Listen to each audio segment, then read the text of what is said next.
ಸಂಸತ್ ಭವನ ಚಲೋ ಪ್ರತಿಭಟನೆ ವೇಳೆ ವಿದ್ಯಾರ್ಥಿಗಳು ಹಾಗೂ ಆಂದೋಲನಕಾರರ ಮೇಲೆ ನಡೆದ ಪೊಲೀಸ್ ಲಾಠಿ ಚಾರ್ಜ್ ಖಂಡಿಸಿ ಲೋಕಸಭೆಯ ವಿರೋಧ ಪಕ್ಷದ ನಾಯಕ ರಾಹುಲ್ ಗಾಂಧಿ ನೇತೃತ್ವದಲ್ಲಿ ಕಾಂಗ್ರೆಸ್ ನಾಯಕರು ಪ್ರಧಾನಿ ನರೇಂದ್ರ ಮೋದಿ ಅವರ ಅಧಿಕೃತ ನಿವಾಸದ ಎದುರು ಬೃಹತ್ ಧರಣಿ ನಡೆಸಿದರು. ಧರಣಿ ನಿರತ ಕಾಂಗ್ರೆಸ್ ನಾಯಕರನ್ನ ಪೊಲೀಸರ ವಶಕ್ಕೆ ಪಡೆದುಕೊಂಡರು.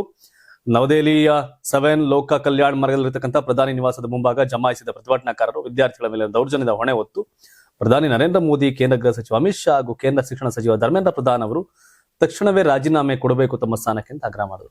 ಸಂಸತ್ತಿನ ಮುಂಗಾರು ಅಧಿವೇಶನದ 2ನೇ ದಿನವೇ ಈ ಹೈಡ್ರಾಮಾ ನಡೆದಿದ್ದು, ಪ್ರತಿಭಟನೆಯಲ್ಲಿ ಪಾಲ್ಗೊಂಡಿದ್ದ ಕಾಂಗ್ರೆಸ್ ನಾಯಕರು ಮತ್ತು ಕಾರ್ಯಕರ್ತರು ಸರ್ಕಾರದ ವಿರುದ್ಧ ತೀವ್ರ ಆಕ್ರೋಶ ಹೊರಹಾಕಿದರು. ಈ ಕುರಿತು ಸಾಮಾಜಿಕ ಜಾಲತಾಣ ಎಕ್ಸ್ ಖಾತೆಯಲ್ಲಿ ಪೋಸ್ಟ್ ಮಾಡಿರತಕ್ಕಂಥ ರಾಹುಲ್ ಗಾಂಧಿ, ದೇಶದ ಯುವ ಸಮೂಹ ಮತ್ತು ವಿದ್ಯಾರ್ಥಿಗಳ ಮೇಲಿನ ದೌರ್ಜನ್ಯದ ಕುರಿತು ಪ್ರಧಾನಿ ಮೋದಿ ಅವರಿಂದ ಉತ್ತರ ಕೇಳಲು ನಾವು ಅವರ ನಿವಾಸಕ್ಕೆ ಮಾರ್ಚ್ ನಡೆಸಿದ್ದೇವೆ ಅಂತ ತಿಳಿಸಿದರು. ದೇಶದ ಯುವಕರ ಭವಿಷ್ಯವನ್ನು ಹಾಳುಗೆಡುತ್ತಿರುವ ಈ ಸಂಘಟನೆ ಸರ್ಕಾರ ಯಾವುದೇ ಜವಾಬ್ದಾರಿ ತೆಗೆದುಕೊಳ್ತಾ ಇಲ್ಲ ಹಾಗೂ ಸಂಸತ್ತಿನಲ್ಲಿ ಈ ಬಗ್ಗೆ ಚರ್ಚೆ ನಡೆಸಲು ಬಿಡ್ತಾ ಇಲ್ಲ ಅಂತ ಆರೋಪ ಮಾಡಿದ್ರು. ಪ್ರಧಾನಿ ಹಾಗೂ ಗೃಹ ಸಚಿವರು ಅಧಿಕಾರದಿಂದ ಕೆಳಗಿಳಿಯಲೇಬೇಕು ಅಂತ ಪಟ್ಟು ಹಿಡಿದ್ರು. ಪ್ರತಿಭಟನೆಯ ವೇಳೆ ರಾಹುಲ್ ಗಾಂಧಿ ಅವರು ಸಹೋದ್ಯೋಗಿಗಳಿಗೆ ಒಂದಷ್ಟು ಜಿಪ್ ಟೈಗಳನ್ನು ಹಂಚುವ ಮೂಲಕ ವಿಭಿನ್ನವಾಗಿ ಆಕ್ರೋಶ ವ್ಯಕ್ತಪಡಿಸಿದರು. ಈ ಮಹತ್ವ ಧರಣಿ ಸತ್ಯಾಗ್ರಹದಲ್ಲಿ ಕಾಂಗ್ರೆಸ್ ನಾಯಕರಾದ ಪ್ರಿಯಾಂಕಾ ಗಾಂಧಿ, ಮಲ್ಲಿಕಾರ್ಜುನ್ ಖರ್ಗೆ, ಕರ್ನಾಟಕ ಮುಖ್ಯಮಂತ್ರಿ ಡಿ ಕೆ ಶಿವಕುಮಾರ್, ದೀಪೇಂದ್ರ ಹೂಡಾ, ಪವನ್ ಖೇರಾ ಮತ್ತು ರಣದೀಪ್ ಸಿಂಗ್ ಸುರ್ಜೇವಾಲಾ ಸೇರಿದಂತೆ ಕೇರಳ ಸಿಎಂ ಎಲ್ಲರೂ ಭಾಗವಹಿಸಿದರು. ಇದೇ ವೇಳೆ ಪ್ರತಿಭಟನೆಯಲ್ಲಿ ಪಾಲ್ಗೊಂಡು ಪೊಲೀಸರ ವಶಕ್ಕೆ ಒಳಗಾದ ಪಂಜಾಬ್ ಮಾಜಿ ಮುಖ್ಯಮಂತ್ರಿ ಚರಣ್ಜಿತ್ ಸಿಂಗ್ ಚನ್ನಿ ಕೇಂದ್ರ ಸರ್ಕಾರದ ವಿರುದ್ಧ ಕಿಡಿಯನ್ನ ಕಾರಿದರು. ವಿದ್ಯಾರ್ಥಿಗಳ ಪ್ರತಿಭಟನೆಯನ್ನ ಹತ್ತಿಕ್ಕಲು ಸರ್ಕಾರ ಬಲಪ್ರಯೋಗ ಮಾಡ್ತಾ ಇದೆ ಅಂತ ಆರೋಪಿಸಿದ ಅವರು, ಶಾಂತಿಯುತವಾಗಿ ಹಕ್ಕು ಕೇಳುತ್ತಿರುವ ಯುವಕರ ಮೇಲೆ ನಡೆಸಲಾದ ಈ ಪೊಲೀಸ್ ದೌರ್ಜನ್ಯವು ಬಿಜೆಪಿಯ ಭಯೋತ್ಪಾದನೆಗೆ ಸಮಾನವಾಗಿದೆ ಅಂತ ಆಕ್ರೋಶವನ್ನು ವ್ಯಕ್ತಪಡಿಸಿದ್ರು. ಜೊತೆಗೆ ರಾಹುಲ್ ಗಾಂಧಿ ಅವರು ಪ್ರಿಯಾಂಕಾ ಅವ್ರನ್ನ ಇವರೆಲ್ಲರನ್ನು ಕೂಡ ಪೊಲೀಸರು ವಶಕ್ಕೆ ಪಡ್ಕೊಂಡ್ರು. ಅಖಿಲೇಶ್ ಸಿಂಗ್ ಯಾದವ್ ಅವ್ರನ್ನ. ಇನ್ನೊಂದೇನು ಅಂದ್ರೆ, ಕಾನೂನು ಸಂವಿಧಾನದ ಪ್ರಕಾರ ನೈತಿಕ ಹೊಣೆಯನ್ನು ಯಾರು ಹೊರಲ್ಲ. ಈಗ ನೈತಿಕ ಹೊಣೆಯನ್ನು ಹೊತ್ತ ರಾಜೀನಾಮೆ ಕೊಡೋ ಕಾಲಗಳು ಮುಗೀತೀಗ. ಕೋರ್ಟ್ ಅವನಿಗೆ ಶಿಕ್ಷೆ ಅನುಭವಿಸ ಒಳಕಾಕಿ ಅನ್ನೋವರೆಗೂ ಕೂಡ ಯಾರು ಜಗ್ಗಲ್ಲ, ಅಧಿಕಾರದಲ್ಲಿ ಇರ್ತಾರೆ. ಬಂಡ್ ಬಿದ್ದೋಗವ್ರೆಲ್ಲ. ಅಂಡ್ ಈ ಸಂದರ್ಭದಲ್ಲಿ ಆ ಶಿಕ್ಷಕರು ಯಾರು ಲೆಕ್ಚರರ್ಸು ಲೀಕ್ ಮಾಡಿದ್ರಲ್ಲ, ಅವರೆಲ್ಲರನ್ನು ಗುಂಡು ಹೊಡೆದು ಸಾಯಿಸ್ಬೇಕು, ಇಲ್ಲ ನೇಣಾಕ್ಬೇಕು ಅಂತ ಕೇಳಬೇಕಾಯ್ತು. ಆ ಡಿಮ್ಯಾಂಡೇ ಇಲ್ಲ ಇವರಲ್ಲಿ. ಯಾರು ಇದಕ್ಕೆ ಕಾರಣ? ಧರ್ಮೇಂದ್ರ ಪ್ರಧಾನ ಏನಾರ ಮಾಡಿ ಅಂತ ಹೇಳಿದ್ರೆ ಮೊದಲು ಧರ್ಮೇಂದ್ರ ಪ್ರಧಾನ್ ಹ್ಯಾಂಗ್ ಮಾಡ್ಬೇಕು ಅಂದ್ರೆ ಅವ್ರಿಗೆ ಗಲ್ಲು ಶಿಕ್ಷೆ ಹಾಕ್ಬೇಕು. ಅವ್ರ ಆದೇಶ ಇಲ್ಲದೆ ಇದಾಗಿದ್ರೆ ಯಾರು ಮಾಡೋರು ಅವ್ರನ್ನ ಗಲ್ಲು ಶಿಕ್ಷೆಗೆ ಹಾಕ್ಬೇಕಿಲ್ಲ, ಗುಂಡು ಹೊಡಿಬೇಕು ಅಂತ ಕಠಿಣ ಕಾನೂನು ಬರಬೇಕು. ಇಲ್ಲಿ ಧರ್ಮೇಂದ್ರ ಪ್ರಧಾನ್ ರಾಜೀನಾಮೆ ಕೊಡ್ಲಿ, ಮೋದಿ ಕೊಡ್ಲಿ, ಅಮಿತ್ ಶಾ ಕೊಡ್ಲಿ, ನೈತಿಕ ಹೊಣೆ ಹೊತ್ತು ಅಂತ ಕೇಳೋದು ರೈಟ್. ನೈತಿಕ ಹೊಣೆಯನ್ನು ಯಾರು ಹೊರ್ತಾ ಇಲ್ಲ. ನೈತಿಕತೆ ಇರೋದು ರಾಜಕಾರಣದಲ್ಲಿ ಇಲ್ವೇ ಇಲ್ಲ. ಹಾಳಾಗೋಗಿದೆ. ಎಲ್ಲ ಮಂಡ್ ಬಿದ್ದೋಗವ್ರೆ. ಒಂದು ಲೈನ್ ಸೇರಿಸ್ಬೇಕಾಯ್ತು. ಇದಕ್ಕೆ ಕಾರಣಕರ್ತರಾದವ್ರನ್ನ ಗುಂಡಿಟ್ಟು ಕೊಲ್ಲಿ, ನೇಣಾಕಿ ಅಂತ. ಅದ್ಯಾಕೆ ಯಾರು ಕೇಳ್ತಲ್ಲ?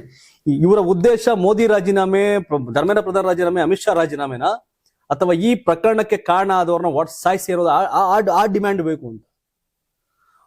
ಪೊಲಿಟಿಕಲಿ ರಾಜಕೀಕರಣಗೊಳ್ತಾ ಇರೋದೇ ದುರಂತ.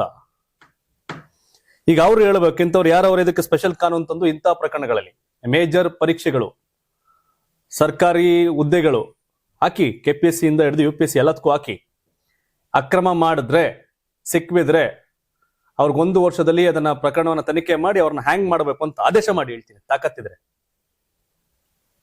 KPSC ಆಗ್ತಾರ ಅನ್ಯಾಯಗಳು, ಬೇರೆ ಸರ್ಕಾರಿ ನೌಕರಲ್ಲಿ ಆಗ್ತಾರ ಅನ್ಯಾಯಗಳು ಹಾಕಿ, ಅಕ್ರಮ ಶಿಕ್ಷಕರ ನೇಮಕಾತಿ ಸಂಬಂಧಪಟ್ಟಂಗೆ ಓಂ ಪ್ರಕಾಶ್ ಚೌಟಾಲಾ ಫ್ಯಾಮಿಲಿ ಜೈಲಿಗೆ ಹೋಗಿತ್ತು. ಅಕ್ರಮ ಮೇವು ಹಗರಣದಲ್ಲಿ ಲಾಲು ಜೈಲಿಗೆ ಹೋಗಿದ್ರು. ಈ ಪ್ರಕರಣದಲ್ಲಿ ಯಾರ್ಯಾರವ್ರೆ ಅವ್ರನ್ನ ಜೈಲಿಗೆಲ್ಲ ಹ್ಯಾಂಗ್ ಮಾಡ್ಬೇಕು. ಯಾಕಂದ್ರೆ 10 ಜನ ಸ್ಟೂಡೆಂಟ್ಗಳು ಸತ್ತವ್ರೆ ಸೂಸೈಡ್ ಮಾಡ್ಕೊಂಡು. ಅದನ್ನ ಏನಾರ ಕೇಳಿದ್ರೆ ಆಗತ್ತೆ. ಮೋದಿ ಮಾತಾಡ್ತಿಲ್ಲ ಅಂತಿದ್ರು, ಈಗ ಮಾತಾಡವ್ರೆ ಏನಂತ. ನೀಟ್ UG 2026 ಪ್ರಶ್ನೆ ಪತ್ರಿಕೆ ಸೋರಿಕೆ ಪ್ರಕರಣ ದೇಶಾದ್ಯಂತ ತೀವ್ರ ಚರ್ಚೆಗೆ ಗ್ರಾಸವಾಗಿರುವ ಬೆನ್ನಲ್ಲೇ ಪ್ರಧಾನಿ ನರೇಂದ್ರ ಮೋದಿ ಈ ಕುರಿತು ಮಹತ್ವದ ಪ್ರತಿಕ್ರಿಯೆ ಕೊಟ್ಟಿದ್ದಾರೆ. NDA ಸಂಸದೀಯ ಪಕ್ಷದ ಸಭೆಯಲ್ಲಿ ಮಾತನಾಡಿದಂತ ಪ್ರಧಾನಿ, ನೀಟ್ ಪ್ರಶ್ನೆ ಪತ್ರಿಕೆ ಸೋರಿಕೆ ಪ್ರಕರಣವನ್ನ ಘೋರ ಪಾಪ ಅಂತ ಬಣ್ಣಿಸಿದ್ದು, ಈ ಅಕ್ರಮದಲ್ಲಿ ಭಾಗಿಯಾಗಿರುವ ಪ್ರತಿಯೊಬ್ಬರ ವಿರುದ್ಧವೂ ಕಠಿಣ ಕಾನೂನು ಕ್ರಮ ಕೈಗೊಳ್ಳಲಾಗುವುದು ಅಂತ ಸ್ಪಷ್ಟ ಸಂದೇಶ ಕೊಟ್ಟರು. ಸಂಸತ್ ಗ್ರಂಥಾಲಯ ಕಟ್ಟಡದ JMC ಬಾಲಯೋಗಿ ಸಭಾಂಗಣದಲ್ಲಿ ನಡೆದ NDA ಸಂಸದೀಯ ಪಕ್ಷದ ಸಭೆಯಲ್ಲಿ ಮಾತನಾಡಿದಂತ ಪ್ರಧಾನಿ ಮೋದಿ, ಪ್ರಶ್ನೆ ಪತ್ರಿಕೆ ಸೋರಿಕೆ ಬೆಳಕಿಗೆ ಬಂದ ತಕ್ಷಣವೇ ಕೇಂದ್ರ ಸರ್ಕಾರ ಅಗತ್ಯ ಕ್ರಮ ಕೈಗೊಂಡಿದೆ ಅಂತ ತಿಳಿಸಿದರು. ಈ ಪ್ರಕರಣಕ್ಕೆ ಸಂಬಂಧಪಟ್ಟಂತೆ ಇದುವರೆಗೆ 13 ಪ್ರಮುಖ ಆರೋಪಿಗಳನ್ನು ಬಂಧಿಸಲಾಗಿದ್ದು, ತನಿಖೆ ಮುಂದುವರೆದಿದೆ ಅಂತ ಅವರು ಹೇಳಿದ್ರು. ಇಂತಹ ಸಮಾಜಘಾತಕ ಕೃತ್ಯ ಎಸಗಿದ ಯಾರನ್ನೂ ಬಿಡೋದಿಲ್ಲ ಅಂತ ಎಚ್ಚರಿಕೆ ಕೊಟ್ಟರು. ಇದೇ ವೇಳೆ ಭವಿಷ್ಯದಲ್ಲಿ ಇಂತಹ ಪರೀಕ್ಷಾ ಅಕ್ರಮಗಳು ಮರುಕಳಿಸದಂತೆ ತಡೆಯಲು ಎಲ್ಲಾ ರಾಜ್ಯ ಸರ್ಕಾರಗಳು ಕೇಂದ್ರದೊಂದಿಗೆ ಕೈ ಜೋಡಿಸಿ ಕಾರ್ಯನಿರ್ವಹಿಸಬೇಕು ಅಂತ ಪ್ರಧಾನಿ ಕರೆ ಕೊಟ್ಟರು. ಸ್ಪರ್ಧಾತ್ಮಕ ಪರೀಕ್ಷೆಗಳ ವಿಶ್ವಾಸಾರ್ಹತೆ ಮತ್ತು ಪಾರದರ್ಶಕತೆಯನ್ನು ಕಾಪಾಡುವುದು ಎಲ್ಲರ ಜವಾಬ್ದಾರಿಯಾಗಿದೆ ಅಂತ ಅವರು ಹೇಳಿದ್ರು.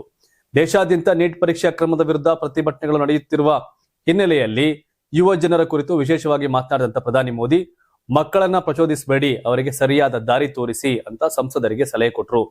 ತಪ್ಪು ದಾರಿಗೆ ಹೋಗುವುದು ಸುಲಭ, ಆದರೆ ಮತ್ತೆ ಸರಿಯಾದ ದಾರಿಗೆ ಮರಳುವುದು ತುಂಬಾ ಕಷ್ಟ. ಯುವಕರನ್ನ ದಾರಿ ತಪ್ಪಿಸುವ ಬದಲು ಅವರಿಗೆ ಸರಿಯಾದ ಮಾರ್ಗದರ್ಶನ ನೀಡುವುದು ನಮ್ಮೆಲ್ಲರ ಜವಾಬ್ದಾರಿ ಅಂತ ಅವರು ಹೇಳಿದ್ರು. ಮೊದಲೇ ರಿಯಾಕ್ಟ್ ಮಾಡಬೇಕು. ಎಲ್ಲ ಟೈಮು ಬಾಯಿಗೆ ಟೇಪ್ ಹಾಕೊಂಡಿದ್ರಾಗಲ್ಲ. ಮನಮೋಹನ್ ಸಿಂಗು ನಿಮಗೂ ವ್ಯತ್ಯಾಸ ಇರಲ್ಲ. ನೀವು ಘಟನೆ ಆದಾಗ ಮರುಕ್ಷಣ ನೀವು ಹೇಳಿದಾಗ ಸಿಕ್ತವ್ರನ್ನ ಸ್ಪೆಷಲ್ ಕಾನೂನು ತಂದು ಹ್ಯಾಂಗ್ ಮಾಡ್ತೀವಿ, ಗಲ್ಗಾಗ್ತೀವಿ ಅಂತ ಹೇಳ್ಬೇಕಾಯ್ತು. ಆಗ ಇನ್ನೊಂದ್ಸರಿ ಲೀಕ್ ಆಗ್ತಿರ್ಲಿಲ್ಲ. ಇನ್ನೊಂದ್ಸರಿ ಲೀಕ್ ಮಾಡಲ್ಲ. ನಾವು ಪ್ರಶ್ನೆ ಪತ್ರಿಕೆ ಲೀಕ್ ಮಾಡೋದ್ರಲ್ಲಿ ಭಾಗ್ಯ ಆದ್ರೆ ನಮ್ ಕತೆ ಮುಗೀತು, ಸತ್ವಿ ನಾವು ಅಂತಂದ್ರೆ ಯಾನನ್ ಮಕ್ಕಳು ಮಾಡಕ್ ಹೋಗಲ್ಲ. 22 ಲಕ್ಷ ವಿದ್ಯಾರ್ಥಿಗಳು ಅವ್ರ ಭವಿಷ್ಯ ಜೊತೆ ಚಲ್ಲಾಟ ಆಡ್ದಂತ ಇವ್ರನ್ನ ಒಳಕ್ ಹಾಕಿದಿರಿ, ಅಯ್ಯಗ್ರಿ ಹ್ಯಾಂಗ್ ಮಾಡಿ ಸಾಯಿಸಿ ಗಲ್ಗಾಕಿ. ಇದೊಳ್ಳೆ ಕತೆ ಆಯ್ತಲ್ಲ. ಭಯ ಇಲ್ಲ, ಕಾನೂನು ಬಗ್ಗೆ ನಾಲ್ಕಾಣಿ ಭಯ ಇಲ್ಲ. ಒಳಕ್ ಹೋದ್ರೆ ಬೇಲ್ ಮೇಲೆ ಆಚೆ ಬರ್ತೀವಿ ಅನ್ನೋ ದರ್ಪ ದೌರ್ಜನ್ಯ ದೌಲತ್ತು ಇನ್ನು ಮಕ್ಕಳಿಗೆ ಹಾಕಿ ಗಲ್ಗಾಕಿ ಕಳ್ಕೊಳ್ಳೋದೇನಿದೆ. ಕಾನೂನು ತಗೋಬನ್ನಿ, ಬೇರೆ ಯಾವ್ಯಾವ್ದೋ ತಿದ್ದುಪಡಿ ಮಾಡ್ತೀರಿ. ಆಗ ಇವರು ಬಂದು ಓಟ್ ಹಾಕ್ಲಿ. ಅಲ್ಲಿಗೆ ಅಪೋಸಿಷನ್ ಪಾರ್ಟಿ ಎಂಪಿಗಳು ತಾನೆ ಸರ್ವಾನುಮತದಿಂದ ಓಟ್ ಹಾಕ್ಲಿ. ಹಂಗಾರೆ ಹಾಕ್ಸಿ. ಆರ್ಎಸ್ಎಸ್ ಸಂಘಟನೆ ಮತ್ತು ಅದರ ಸ್ವಯಂ ಸೇವಕರ ವಿರುದ್ಧ ಸಾಮಾಜಿಕ ಜಾಲತಾಣಗಳಲ್ಲಿ ಅವಹೇಳನಕಾರಿ ಹೇಳಿಕೆ ನೀಡಿದ ಆರೋಪಕ್ಕೆ ಸಂಬಂಧಪಟ್ಟಂತೆ ರಾಜ್ಯದ ಗೃಹ ಸಚಿವ ಪ್ರಿಯಾಂಕ್ ಖರ್ಗೆ ಹಾಗೂ ಯುವ ಕಾಂಗ್ರೆಸ್ ಮುಖಂಡ ಮೊಹಮ್ಮದ್ ಹಾರಿಸ್ ನಲ್ಪಾಡ್ ಅವರಿಗೆ ಬೆಂಗಳೂರಿನ 42ನೇ ಹೆಚ್ಚುವರಿ ಮುಖ್ಯ ಮೆಟ್ರೋಪಾಲಿಟನ್ ಮ್ಯಾಜಿಸ್ಟ್ರೇಟ್ ನ್ಯಾಯಾಲಯವು ಮತ್ತೆ ಸಮನ್ಸ್ ಜಾರಿಗೊಳಿಸಿ ಆದೇಶಿಸಿದೆ. ಈ ಹಿಂದೆ ಕೋರ್ಟ್ ನೀಡಿದ್ದ ಸಮನ್ಸ್ ಜಾರಿಗೊಳಿಸಲು ಪೊಲೀಸರು ವಿಫಲರಾದ ಹಿನ್ನೆಲೆಯಲ್ಲಿ ವಿಚಾರಣೆಯನ್ನ ಕಟ್ಟುನಿಟ್ಟಾಗಿ ಪರಿಗಣಿಸಿರತಕ್ಕಂಥ ನ್ಯಾಯಪೀಠವು ಆಗಸ್ಟ್ 1ರಂದು ಇಬ್ಬರು ಖುದ್ದು ಹಾಜರಾಗಬೇಕು ಅಂತ ನಿರ್ದೇಶನ ಕೊಟ್ಟಿದೆ. ಆರ್ಎಸ್ಎಸ್ ಸಕ್ರಿಯ ಕಾರ್ಯಕರ್ತ ಎ ತೇಜಸ್ ಎಂಬುವರು ಈ ಸಚಿವರು ಮತ್ತು ನಾಯಕರ ವಿರುದ್ಧ ಖಾಸಗಿ ದೂರು ದಾಖಲಿಸಿದ್ರು. 2025 ಅಕ್ಟೋಬರ್ನಲ್ಲಿ ಸಚಿವ ಪ್ರಿಯಾಂಕ್ ಖರ್ಗೆ ಅವರು ಆರ್ಎಸ್ಎಸ್ ವಿರುದ್ಧ ಟ್ವಿಟರ್ ಮತ್ತು ಮಾಧ್ಯಮಗಳಲ್ಲಿ ವಿವಾದಾತ್ಮಕ ಹೇಳಿಕೆಗಳನ್ನ ಪೋಸ್ಟ್ ಮಾಡಿದ್ರು ಹಾಗೂ ಯುವ ಕಾಂಗ್ರೆಸ್ ಅಧ್ಯಕ್ಷ ಮೊಹಮ್ಮದ್ ನಲ್ಪಾಡ್ ಯೂಟ್ಯೂಬ್ ಚಾನೆಲ್ನಲ್ಲಿ ಸಂಸ್ಥೆಯ ಬಗ್ಗೆ ಅವಹೇಳನಕಾರಿಯಾಗಿ ಮಾತನಾಡಿದ್ದರು ಎಂಬುದು ಅರ್ಜಿದಾರರ ಪ್ರಮುಖ ಆರೋಪವಾಗಿದೆ. ಈ ರೀತಿಯ ಆಧಾರರಹಿತ ಹೇಳಿಕೆಗಳು ಆರ್ಎಸ್ಎಸ್ ಹಾಗೂ ಅದರ ಲಕ್ಷಾಂತರ ಸ್ವಯಂ ಸೇವಕರ ಗೌರವ ಮತ್ತು ಘನತೆಗೆ ಸಾರ್ವಜನಿಕವಾಗಿ ಧಕ್ಕೆ ತಂದಿದೆ ಅಂತ ದೂರಿನಲ್ಲಿ ಉಲ್ಲೇಖಿಸಲಾಗಿತ್ತು. ದೂರಿನ ವಿಚಾರಣೆ ನಡೆಸಿದಂತ ನ್ಯಾಯಾಲಯ ಆರೋಪಿಗಳ ವಿರುದ್ಧ ಭಾರತೀಯ ನ್ಯಾಯ ಸಂಹಿತೆ BNS ಕಾಯ್ದೆಯಡಿ ಕ್ರಿಮಿನಲ್ ಮಾನನಷ್ಟ ಮೊಕದ್ದಮೆಯನ್ನ ದಾಖಲಿಸಿಕೊಳ್ಳಲು ಪ್ರಥಮ ದೃಶ್ಯ ಆಧಾರಗಳಿವೆ ಅಂತ ಅಭಿಪ್ರಾಯಪಟ್ಟಿದೆ. ಆರ್ಎಸ್ಎಸ್ ನೋಂದಾಯಿತ ಸಂಸ್ಥೆಯಲ್ಲ ಎಂಬ ತಾಂತ್ರಿಕ ವಾದವನ್ನ ಪ್ರಿಯಾಂಕ್ ಖರ್ಗೆ ಕಡೆಯವರು ಮುಂದಿಟ್ಟಿದ್ದರು.